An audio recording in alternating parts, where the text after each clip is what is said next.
O objetivo do projeto é realizar a reprodução assistida das matrizes em laboratório, obtendo as larvas, semente desse camarão, até o período de pós-larvas.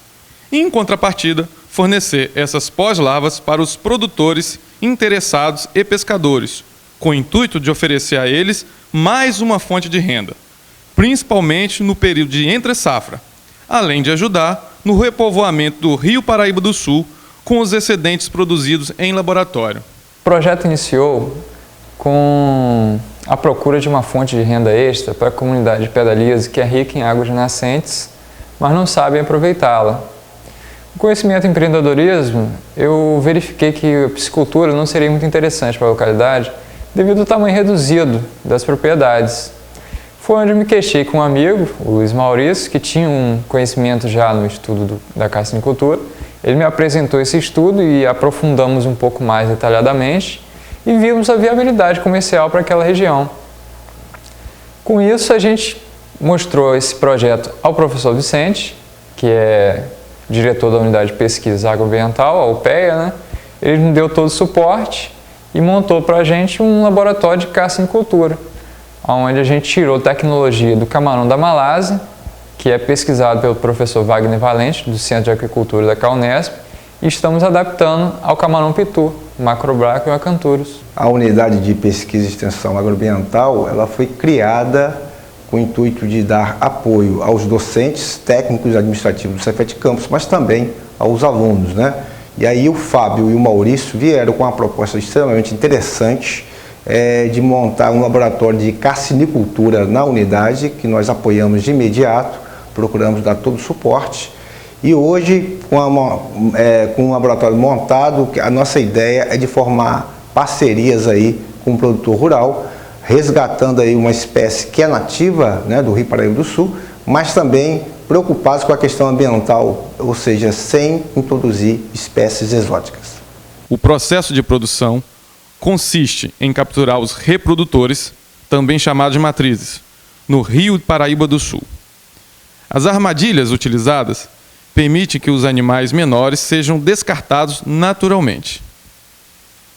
Já no laboratório, faz-se a triagem, separando espécie e sexo, que depois serão depositados os mesmos capturados em tanques de alvenaria de 1.000 litros com um sistema de filtração biológica localizada. A aclimatação das águas desses tanques requer cuidados para garantir a integridade das matrizes. Por isso, a importância de mantê-los dentro de estufas. O compressor radial promove a areação e a circulação da água nos tanques. Aquecedores e termostatos mantêm a temperatura ideal, entre 28 e 30 graus Celsius. Diariamente, verifica-se a presença de fêmeas ovadas nesses tanques. As fêmeas ovadas são separadas conforme o grau de maturação dos ovos, o que é facilmente visualizado pela coloração dos mesmos.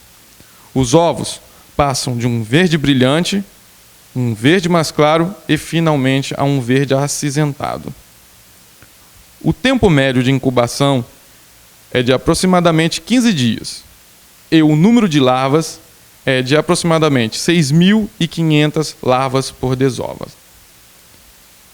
Quando o desenvolvimento embrionário está completo, é possível observar, por transparência, os olhos dos embriões e, a partir daí, as fêmeas, em estágio final de maturação dos ovos, são transferidas e estocadas em tanques de eclosão.